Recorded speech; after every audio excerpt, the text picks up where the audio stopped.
Hi ABC, we're the Sierra family. I'm Chris and I'm 19. I'm Andrea and I'm 38. I'm Jonathan and I'm 16. In early 2001, I was diagnosed with lupus SLE. After years of trying to regulate the medicines for lupus, fighting depression, and dealing with other newly found diseases associated with lupus, I finally got my feet on the ground about a year ago. My husband Chris, or as he's known among family and close friends, Pancho, stepped up through those years and took on a lot of household duties, as well as at my mother's house after she lost my father to pancreatic cancer in 2008. We came from a very large family, close family, that taught us to always try to help those in need.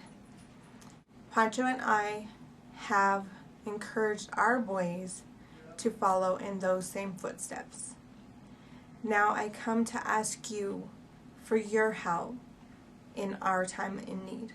There was a severe snowstorm in late October of this year that broke a lot of tree limbs and left thousands of people without power for numerous days, including us. On October 29th, Pancho went to my mother's house to gather all of the fallen branches. He noticed a branch had broken in the maple tree, but hadn't fallen. He decided to go up and cut down the branch. As he did so, the branch he was standing on broke and fell to the ground. He only fell about 15-20 feet, but by the way he fell, he fractured his spinal column at the T12-L1. According to the American Spinal Injury Association grading scale, Pancho has been graded as an Asia A, which is the most severe spinal injury. Our worst nightmare has become true. He severely damaged his spinal cord and learned that he would be paralyzed from the waist down for the rest of his life. At 39 years old, my husband's life, as well as our life, has been changed drastically. Pancho was in intensive care at Denver Health Hospital for about 5 weeks and recently was moved to Craig Hospital for rehabilitation. Craig is one of the top rehabilitation hospitals in the country, and we are learning how to care for Pancho once we get home. He is having a hard time coping with this drastic change in his life. He feels hopeless and depressed that he won't be able to provide for our family the way he used to. Our major problem right now is that we live in a 945 square foot house.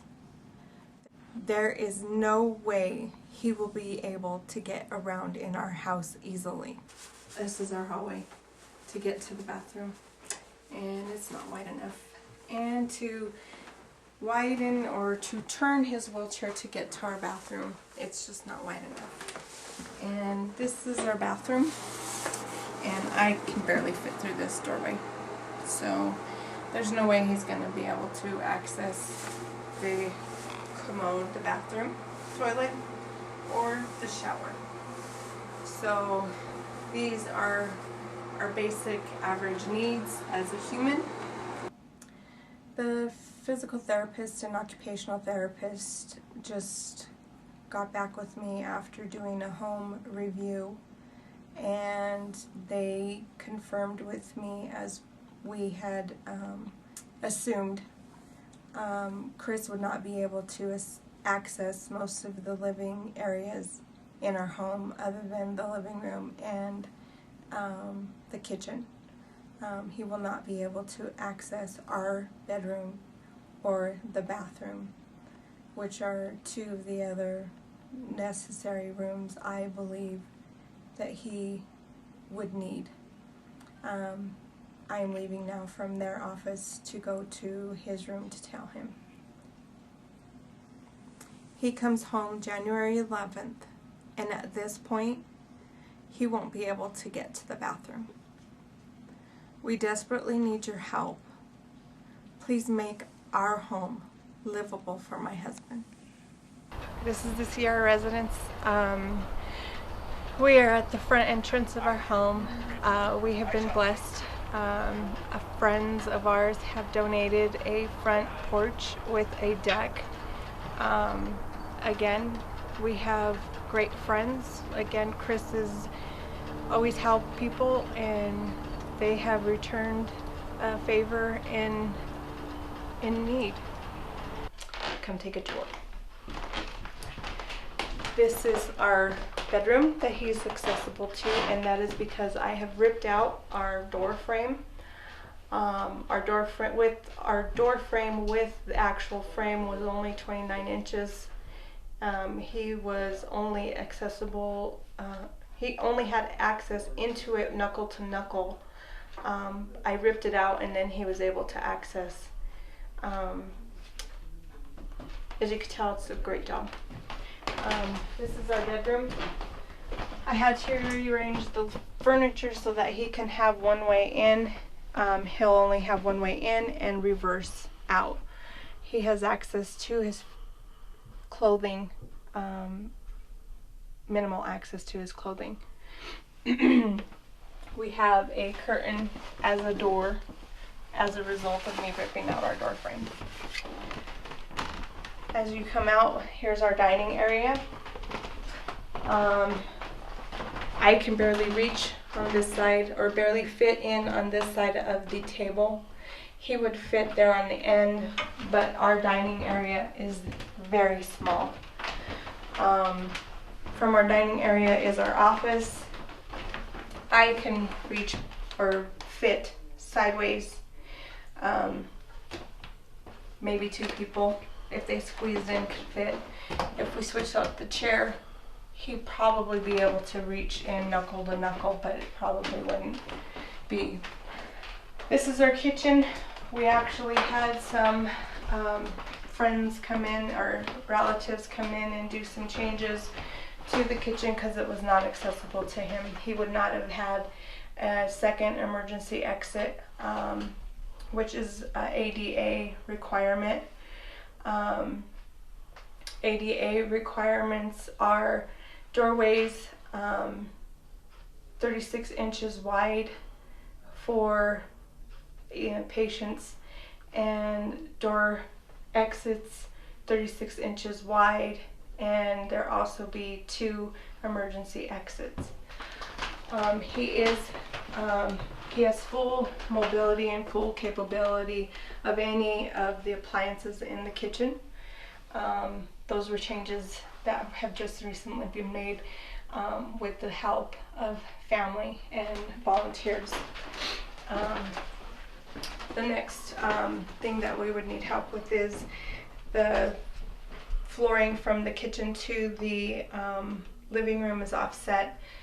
We would need help with this for non-tilt, tilting or falling in the wheelchair.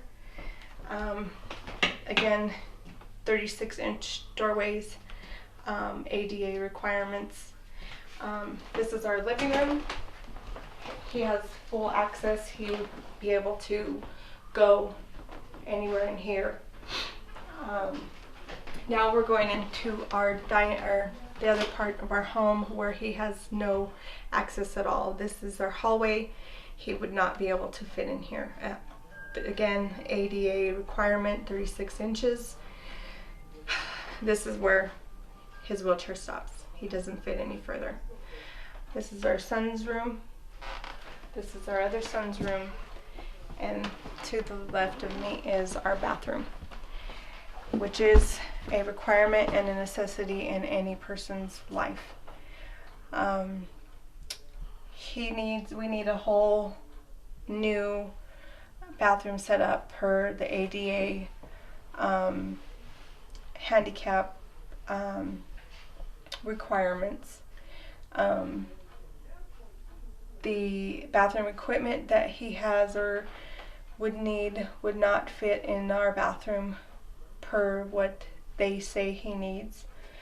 The doorway, he can't even get in with the equipment that they state he would require to get in.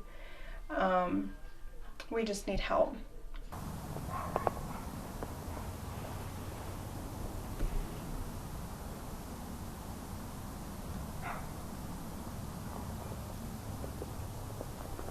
My name is Chris, also known as Poncho. I'm 39 years old, live in Denver, and was injured in an accident on October 29th. We had a snowstorm here in Denver, and I went over to my mother-in-law's to help her get some branches out of her tree. Missed a step and fell about 15 feet. I fractured my back. It's a T12 injury, which means I can't feel anything below my waist. I have a family, a wife, been married 19 years. Her name's Andrea. I also have 2 kids. Jonathan's a junior in high school, and Christopher's a freshman in college. It's been real tough. It's hard to raise a family. I have a really small house. It's about 945 square feet. 3 bedroom, 1 bath. As it is right now, we're trying to figure out what to do in order to get me home. My bathroom is super small to where I can't get a wheelchair in there to get into the shower or to the toilet. Also, they're trying to figure out how to get me into my bedroom. Our house was built in '37, which back then they really made the doorways small. So as it is, I can only pretty much get into the main living room of our house.